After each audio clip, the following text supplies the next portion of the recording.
Harp guitars. Ah. I've heard of a guitar. Where do we go from there? We are in the Minor Museum of Vintage, Exotic, and Just Plain Unusual Musical Instruments.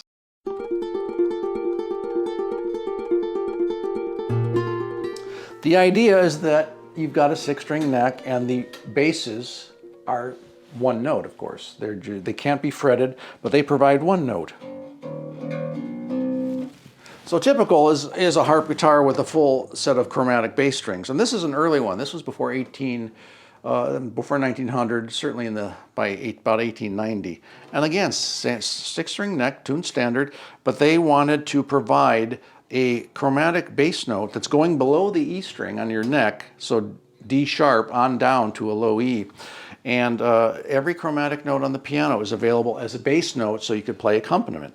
Even guitar players who have been doing it for their whole life, there are some who've never heard of a harp guitar, and they were unbelievably common.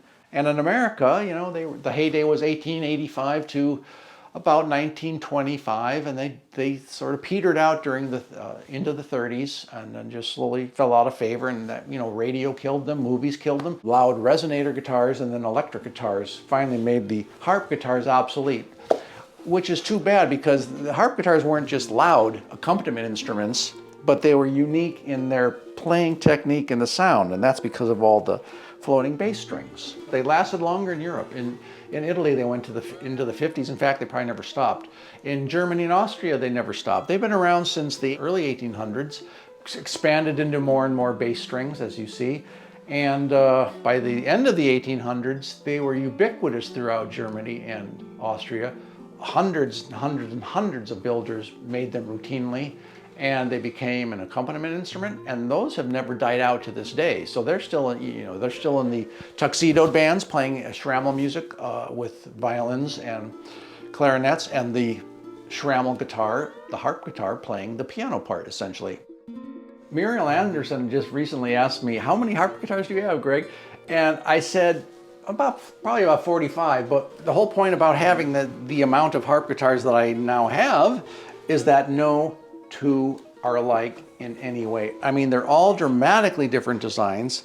Some have 12 chromatic bass strings. Some have the typical 6 bass strings tuned D down to F diatonically. Some have 10 strings like the Gibson that you've played quite a bit of. Yeah. Another 10 string. Yep.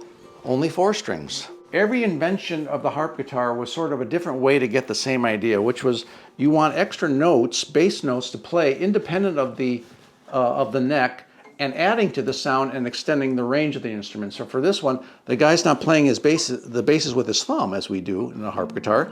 He's playing with them with the left hand because the inventor, Dahlmann, has strung this in a little semicircle of bass strings that he would play with his left thumbnail as he fingers the chords, and the right hand just does a strum, and there we go, D. So everyone's coming up with a better way to skin the cat, and that was making guitars louder, giving them more range and more resonance. Also at the same time, pretty much every harp guitar maker was switching over to steel strings from gut. And was it just guitars, or what about mandolins, banjos, ukuleles, and steel guitars? Good question. Well, Knudsen, who created the hollow arm harp guitar in America, Port Townsend, 1895-ish, he did hollow arm ukuleles and mandolins just like this one. So he called it a harp arm and a harp shape, independent of whether it has strings. Well, he, of course, being Knudsen, he also did mandolins that are true harp mandolins with extra floating strings on them.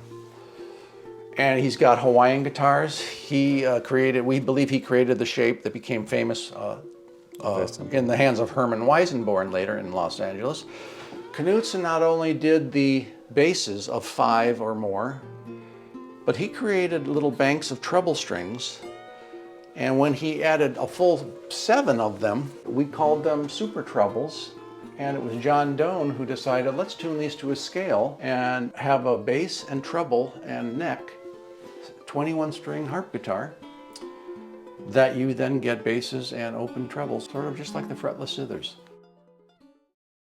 Hi there, Matt Redman here. It was fantastic to go to California again to visit Greg and the Minor Museum. You can view the full photo inventory at minormusic.com, where you can also be linked to Greg's many albums on Bandcamp. Please visit harpguitars.net and the blog there, seminal website, and finally follow Harp Guitars on Instagram. Thanks for watching.